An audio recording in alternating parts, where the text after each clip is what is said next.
Electricast. Cars say a lot about who we are. It represents freedom for a lot of people. This season on Drive, I'm going to talk to all sorts of different people. I looked at car names. Yes. And yes. I found all the car names that have science or astronomically it's inspired. Crazy. It's huge. It is. Yes, I happen to be CEO of Ford Motor Company. For me, it's all about cars, movement, and our mutual passion for things that get us around. This is Drive, and I'm Jim Farley. This episode is brought to you by Shopify. Forget the frustration of picking commerce platforms when you switch your business to Shopify, the global commerce platform that supercharges your selling wherever you sell. With Shopify, you'll harness the same intuitive features, trusted apps, and powerful analytics used by the world's leading brands. Sign up today for your $1 per month trial period at shopify.com/tech, all lowercase. That's shopify.com/tech. Hold on to your butts. We are changing the course of history as we see it. That is what Wesley demands.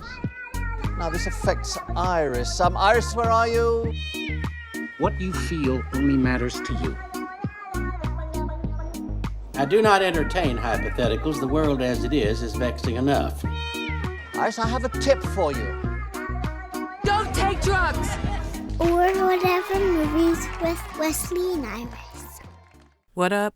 Welcome to Or Whatever Movies. I'm your co-host Iris, and I'm here with my older brother, Wesley. Today we're talking a movie from 2022, a Netflix original, Guillermo del Toro's Pinocchio. So what's better? Pinocchio in the Uncanny Valley. And then I have Drunkenstein.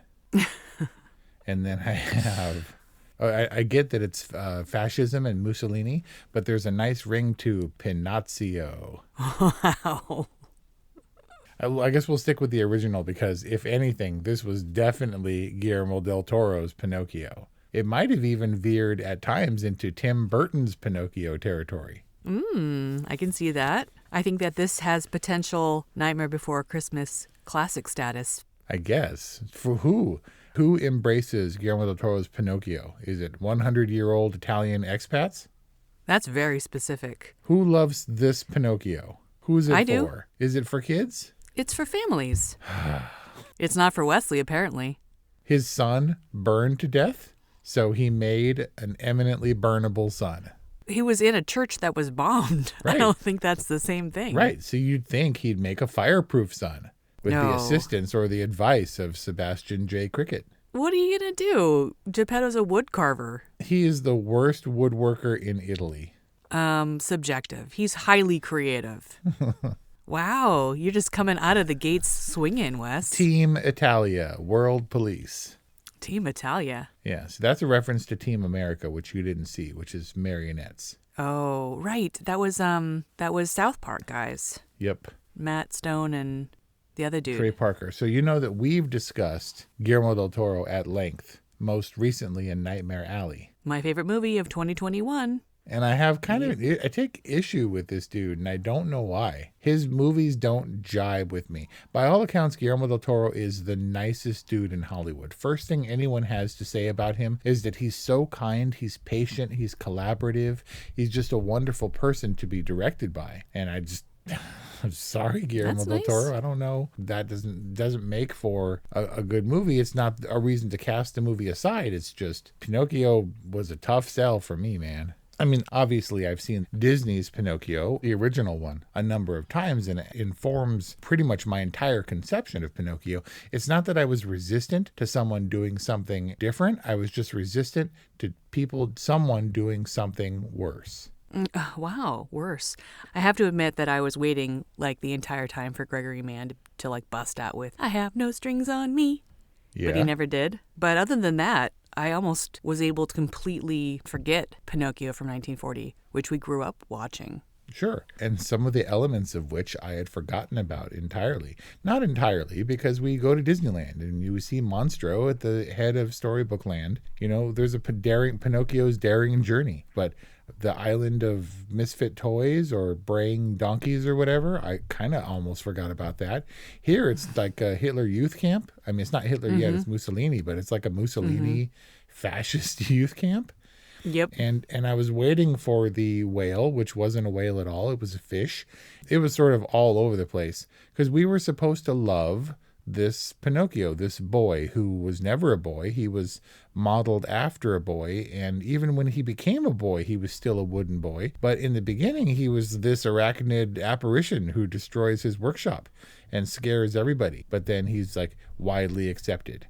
And he like crawls out of there, and the fascist captain dude is like, "Who controls you, wooden boy?" And you're like, that's awfully accepting of some random wooden dude. It's like devilry. And an undisciplined wooden child must go to school. And it's like, wait, you're not going to take issue with the fact that he's obviously a wooden demon come to life? Well, I think they accept a lot of magic in this world. They live with monkey ventriloquists who can also control puppets, and they live with... Can't speak English at all. It's like, ooh, ooh, until it's time to put on the puppet show, and then he's throwing his voice in dialects. Right. And so that he accepts him. Well, so he looks past the fact that he's a living, talking, magical wooden boy. He sees him as the super soldier that he could be. Yeah, they have the war parable pretty firmly in place.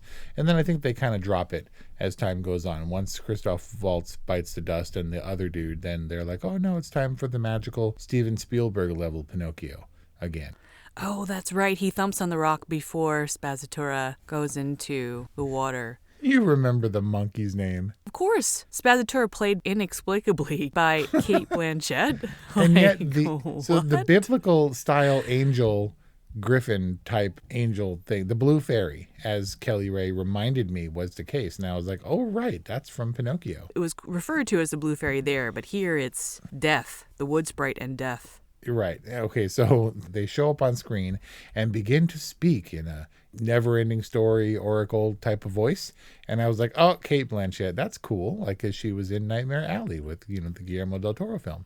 And so she played like the sprite and the angel. What was it? The demon, the death? Yeah, basically just Death. They're her sister. All right, so they're sisters, and they're both Cate Blanchett, and I was like, that's pretty cool, because she does have a Galadriel glowing kind of voiceover thing happening. I was like, right on. And we get to the end, and I was like, wait, that wasn't Cate Blanchett? She was the monkey? And Tilda Swinton, who granted played the White Queen in Narnia, was She also played Gabriel in Constantine, another biblical angel, I guess. But it was very confusing that Cate Blanchett was not the voice and was indeed the monkey. Was it Cate Blanchett doing the puppet voices? I mean, it didn't sound like her, but that was supposedly Spazzatura. Right. It was as weird a misappropriation as George Clooney being like, I love South Park. I want to be on South Park, guys. Reached out and contacted Trey Parker and Matt Stone, and they were like, great. And they gave him a role as the barking dog, as like Yippee or whatever. And he's like, arf, arf, arf. And it was like the dog played by George Clooney in the credits. Never spoke, just arfed. That seems like an underutilization of George Clooney's talents. Right? From the start, even Kelly Ray recognized immediately Obi-Wan's voice, Ewan McGregor, from at the top as Horatio S. Cricket. Whose entire arc in this movie was being crushed, being hurt, being stomped, and then dying. His journey is getting crushed and getting beaten down and trapped and all getting generally tore up. But his arc is going from a self-centered, totally self-consumed journeyman cricket to someone who's genuinely touched by life's gift and then chooses to give his gift to another. Come on, you weren't touched. Cricket, not Jiminy, wishes for Pinocchio to come back. Oh, right, and then dies. Oh my gosh. Wes, you missed the whole point of... Did you not get the self-sacrifice, terrible joy, life is a gift message from this movie? No, if they can drop the war parable, they can drop the mystical life affirming, was this a coming of age story in a twisted way? Honestly, It was a coming of age. It was coming to life. One day I'm going to be forced to discuss Pan's Labyrinth with you. And I went to see Pan's Labyrinth and I was deathly ill, as I mentioned in a previous review. And I came out of there being like, that was the most random thing. So, I guess the backdrop was the war or whatever, but it was so random and everyone was like, visionary. And I was like, yep, visionary. So when Pinocchio comes, who is it by? Of course, it's visionary director. Guillermo del Toro, director of Pan's Labyrinth. Co-director. Right, but he's the figurehead. It's so random to me. He's clinging to the premise and the plot, I guess, of the original by fingernails. This movie was as random as a dead cricket VO that lasts throughout. And at the end, he's like, Pinocchio, you haven't heard from him in a while. And Kelly Ray is like, that's because you're dead. Like, how do you have VO after you're dead? It doesn't make sense. It's because he was playing cards with the rabbits in the afterlife. He was speaking to us from the afterlife, and the misdirect was that he was speaking to us from his memoir.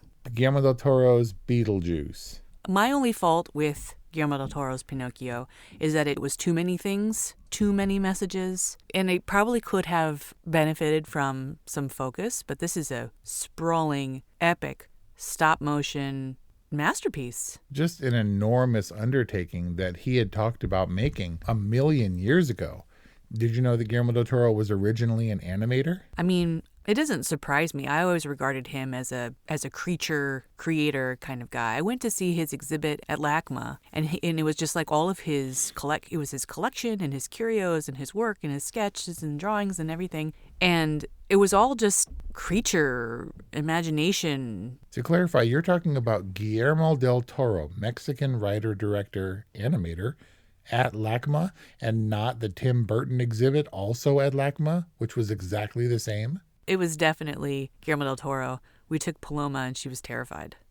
I don't doubt it. I don't see anything about him that is for kids. It's like Rob Zombie being like, no, I made this one for the kiddos. And you'd be like, I'm going to check it out first. Let me vet this one. I can't really speak to Pan's Labyrinth. It's been a while. But Pinocchio itself is pretty tame. I guess, but also terrifying. Paloma's a little older, so maybe she can handle it. But she's watched this at least 2 or 3 times. And maybe she was scared at points. But she was definitely like, the other day, I forget what we were talking about on the way to school.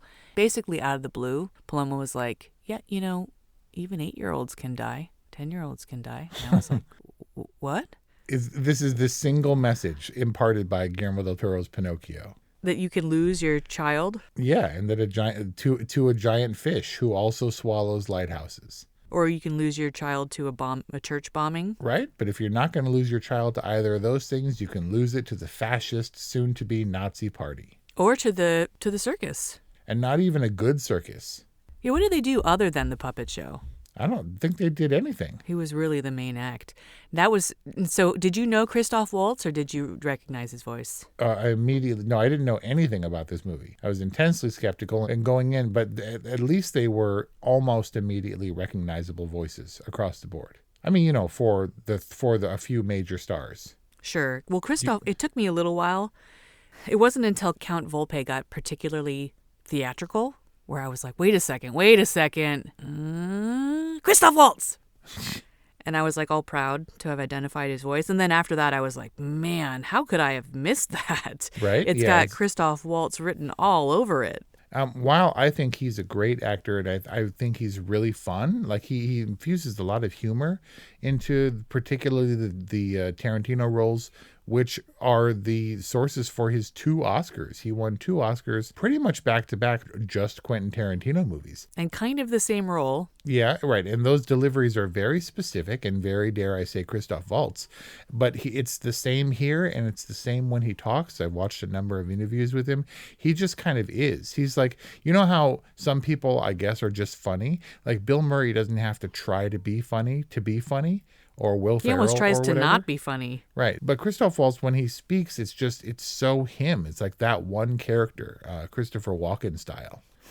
I like him. I liked everybody involved, but I have trepidation about Guillermo del Toro, whose movies I find generally unpleasant or at least distastefully gross looking. Then it turned into a frickin' musical, and I was like, please kill me. Wow. So this just hit all the wrong points for you. Just... It's not a hardcore musical. See, it's even worse. That middle ground, you can't do a serious quote-unquote movie. And look, I get that I'm picking on it for the realism and like, that's not believable, but this is a fantasy through and through, right? But still, the nail in the coffin was bursting into song. And if you're going to do it consistently, Frozen style, where every 6 minutes on average there's a song, fine. You're committing to the genre. But if you only have 2 or 3 songs, they feel even more out of place, like having 3 sore thumbs. I don't get it. So you poo-poo on the Disneyfication and sterilization of stories as put through the Disney machine, and then you poo-poo on exquisite visionary reinterpretation that's not all shiny and has some of life's grotesqueness imbued into it. And so are you just like not happy? In general? Just as a person. You've been using this a lot. I poo-poo this and I poo-poo that. But I specifically, I talked about Frozen as a genre just now. And if you recall, I gave Frozen 2, I believe it was a totally. And I like the original Disney Pinocchio. I haven't seen the Disney live action Pinocchio, despite it starring Tom Hanks, who's in maybe one of the broadest and most sustained career slumps, like a Spielberg level career slump, that I'm a little bit worried for that dude, but it seemed almost exactly the same. I mean, Pinocchio looks identical in the new version to the old version, which I guess is pretty on brand, but I like Disney's Pinocchio. And while it's not one of my favorite Disney movies, I like, for the most part, the product that Disney puts forth. The same cannot be said for me for Guillermo del Toro. Grey's Anatomy, the most iconic binge-worthy drama, is back, along with answers to the biggest cliffhangers. Will Teddy survive? Will Joe and Link finally find happiness together? Meredith returns along with fan faves like Arizona. You can now stream every episode of Grey's ever on Hulu, and new episodes next day. Watch new episodes of Grey's Anatomy Thursdays at 9/8 Central on ABC and stream on Hulu. Hey, it's Kaylee Cuoco for Priceline. Ready to go to your happy place for a happy price? Well, why didn't you say so? Just download the Priceline app right now and save up to 60% on hotels. So whether it's Cousin Kevin's Kazoo Concert in Kansas City, go Kevin, or Becky's Bachelorette Bash in Bermuda, you never have to miss a trip ever again. So download the Priceline app today. Your savings are waiting. Go to your happy place for a happy price. Go to your happy price, Priceline. In general, but can we talk about you? So I get that you have problems with his style, his approach, but can you isolate Pinocchio from Pan's Labyrinth and The Shape of Water, which frankly did not hit me either? Like both of those really bounced right off me, but I was all in on Nightmare Alley and I'm pretty in on Pinocchio. Like, can you isolate Pinocchio to talk about it as a piece of work? I mean, this Pinocchio is different. This is Guillermo del Toro's Pinocchio in the same way that Bram Stoker's Dracula should have been Francis Ford Coppola's Dracula, because he's definitely doing his own thing without regard to the source material necessarily, I suspect. What we have are the benchmarks of the Disney version that are just twisted and different. And I'm not going to say better because they were just different. And it's random, and random difference makes Guillermo del Toro, in the minds of a lot of people, a visionary. I'm saying different is not better, and in particular for me, Guillermo del Toro's different is kind of gross. You thought that this Pinocchio was gross? Kinda. I mean, they were pretty sterile and wooden, but they were unpleasant to look upon. And the differences that the changes that he made were random enough to me to suggest that it was only slightly off kilter in a way that he put his stamp on it, but not a furthering. It wasn't a bettering of Pinocchio. What? Because we're playing to an audience and he's trying to satisfy me or make me feel the wonder. But all I saw is unvarnished madness in Geppetto. He goes crazy and he makes a demon son. And as much as he loves the JC, he's all about, idolizing idols or whatever? Idolizing. He makes his son his god. Yeah, and he's insane. I can see that he's a little crazy, and he also doesn't exercise the best judgment throughout this film. But are dads benevolent, or our dads kind of broken, bent, and human. Like, he felt like a real dad to me, who was basically paralyzed with grief, who gets this rare second chance and kind of bumbles that too. He was just a dad, dude. Dads aren't benevolent. I'm not saying that I have an issue with how these fairy tale characters are flawed in this version. I'm saying that the movie is flawed in the way it's presenting its fairy tale themes in a way that's supposed to move us personally and emotionally. The big arc, the wondrous arc of Pinocchio, as I recall, is Pinocchio's ever-present goal of becoming a real boy, which when he does, he's totally a real dude and doesn't have the wooden joints or whatever and can play among his schoolmates and be included. Whereas this Pinocchio was kind of the opposite. Like, he never became a real boy.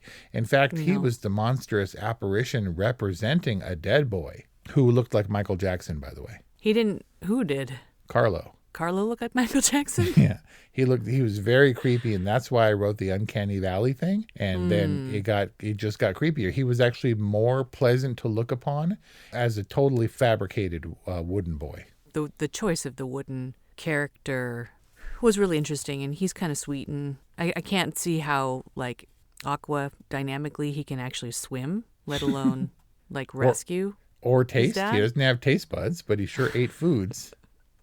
But he's certainly cute. So that's the thing. He doesn't become a real boy and take on the shape of a human, but he's definitely living, and that's the whole point.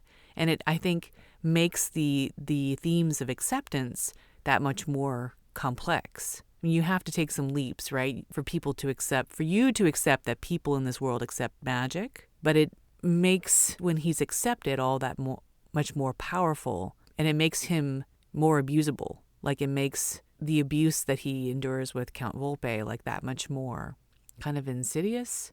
I mean, Volpe's got all kinds of things going on, and Spazzatura is all Stockholmian and whatnot.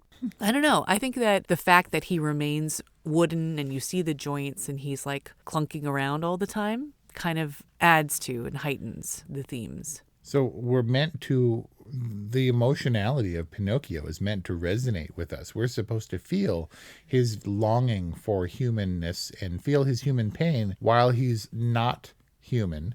But you're telling me that Paloma wasn't terrified when he went all spidery and started terrifying Geppetto at the top? He's like, I'm your son. And it's like flipping around and tearing stuff up. That wasn't scary? He was just excited. No. I mean, maybe. Brian watched it with her. She's watched it a number of times. She likes it. I liked it, dude. I think that this movie is an instant classic, and I think that this idea of terrible joy sums up both Guillermo del Toro's approach to filmmaking as it does this movie and kind of life in general. I think it's all very, very tidy, very impactful, and it's just master craft making in stop motion. Like, what an amazing undertaking and achievement in stop motion animation. Really? It was stop motion animation. It's been an unchanged format for 100 years. What did he do differently? Is it because Paloma's going to listen to this review and you're afraid to trash it? No, I genuinely liked this movie. There was a featurette on the stop motion animation that can speak to the technical stuff way better than I can, but this didn't look like stop motion animation. It was incredibly cinematic, and I'm sure there's lots of visual effects enhancements, but stop motion is painstaking. Yeah. And I think that you can really see the texture, the quality. It makes it feel tangible and makes it feel real. And I think it was a good choice for the story content of Pinocchio. I won't say that Pinocchio as a concept isn't a good choice for stop motion animation, but I still feel that stop motion animation, if you're going to do it and spend 5 years doing it in minute increments, frame by frame, that shot where they go through the circus for the first time and it's like a wide shot with a bunch of different characters. It took them like 3 months to animate a few seconds of walking through that circus. That's commitment. And I guess, if nothing else, Guillermo del Toro has commitment. Well, he also had a co-director who I imagine took a lot of the heavy lift. Maybe.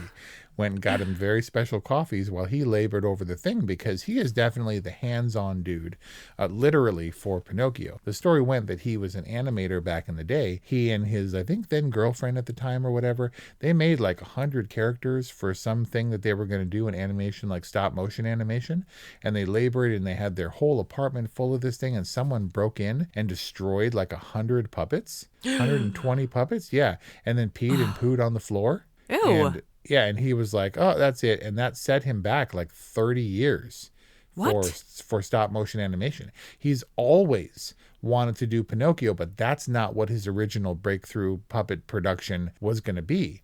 But he went to Pinocchio like in the theater with his mom, and he told his mom that he loved Pinocchio and that one day he wanted to make Pinocchio, and she supported him. And like every other year, she'd send him a little Pinocchio figure for Christmas. And then he said, Mom, I'm making Pinocchio. And she's like, you go, Guillermo del Toro, son of mine. And he started to make it, and then he takes like 5 or 6 years to make one of these frickin' stop motion things. And then she died right on the eve of the release of Pinocchio. Never got to see her son come to triumph. And you're like, that's an amazing inspirational story, how he cleaned up the poop and the pee and rebuilt these characters in his mind and did a different project and brought his baby to the screen. And I'm like, oh man, if only it was good. Well, I just don't get why it's very touching story. I just don't get why you think it's not good. You said it was gross. What else makes it not good? The random element that for me has always hampered Guillermo del Toro films. Because man, stop motion animation and animation in general, I guarantee you without looking that the Disney live action version of Pinocchio is not 2 hours plus. That's a lot of Pinocchio that we had to sit through for this one. It is a lot. Multiple sittings for me. And we got like an hour and a half in, and I was like, oh, we haven't done the Monstro thing. I guess we're going to the sea, because it was all war up until that point. Yeah. And then we get a lot of that being eaten multiple times. We dropped the Volpe thing almost entirely, and then he miraculously shows up on the cliff after he escapes the fascist prison camp or whatever. It's true. And like, we're picking that up again? All right. And it just went on for, and look, this wasn't like, okay, we got to get this in so we can discuss it. We got to watch this movie. This was like bright and shiny with post breakfast and nice coffee Saturday afternoon movie club movie. And I was like, now we can start the weekend after it was done. Wow. And did Kelly Ray feel similarly? I don't know how she felt about it, but we voiced a few concerns throughout, and I don't think it's going to be a staple in our home. Brian loves this version of Pinocchio. He was also really into Troll Hunters, which was another Guillermo del Toro animation, albeit 3D. And I think in general likes these kinds of creature features. But then I could be influenced the other way because, like I said, Pan's Labyrinth bounced right off of me. I had a colleague who was obsessed with The Shape of Water, loved it, thought it was the best thing since sliced bread. And I was just like, I just don't get it. I found Shape of Water to be pretty gross, and I didn't get wrapped up in the love story. So I have lots of competing feelings about Guillermo del Toro, and maybe there's some like residual Nightmare Alley goodwill, as weird as that film was. But I can't, even on a purely spectacle, technical, cinematic level, you cannot give Guillermo del Toro's Pinocchio a whatever. And I'm not going to. If someone was like, they came out of their garage and they're all smelly and bearded and they're like, I spent 6 years on this painting, and they open the thing and he like squints because he hasn't seen light in 6 years, and like the rats rush out of the garage to freedom or whatever because they've been shut up in there, and you behold it and it's terrible. You're like, man, yeah, I can see a lot of work went into this painting or whatever. And like, it's a good story and all that stuff. And he seems so nice, and everyone says he's so nice. And I sit down and I'm like, give me a good movie. And then I'm like, oh God, 2 hours of this Pinocchio. And so I'm not going to give it a whatever. I'm going to say it, Pinocchio. Wait, you are not giving Pinocchio a nope. Pinocchio. Oh. Pinocchio gets an all right? Is that what you mean? No, Pinocchio. No, you are not giving this a nope. Oh, God, I was so bored. And I was I forbid you. Guillermo del Toro has nothing to offer me. I will reluctantly accept your Pinocchio and give GDT's Pinocchio a totally. Oh my God. Or I will myself give it a totally. And that is our, really surprising discussion on Guillermo del Toro's Pinocchio. From 2022, available on Netflix. I don't know that we've had a more polarizing review at Or Whatever Movies. OrWhateverMovies.com, OrWhateverMovies@gmail.com, 818-835-0473. Thank you for listening. I think this is our Christmas movie. You're going to nope our Christmas movie? We got a Christmas movie in the pipe, a classic. Wow, way to poo-poo on people's holidays, Wes. I didn't do it. That's the dude who broke into Guillermo del Toro's workshop and made him into the twisted character you see before you. Thanks for listening, and we'll see you next time. Hey there, fabulous souls. I'm Stephanie Baklaan. And I'm Eden Alpert. And we're the hosts of the brand new podcast, Unapologetically Fab. Get ready to join us on an amazing and real journey as we dive into life after 40 and own it. We're all about changing the narrative, leaning into who you are, and living a life by your own design. Join us as we embrace life unapologetically and redefine success. This is Unapologetically Fab, an Electric Cast production. See you there. Electricast.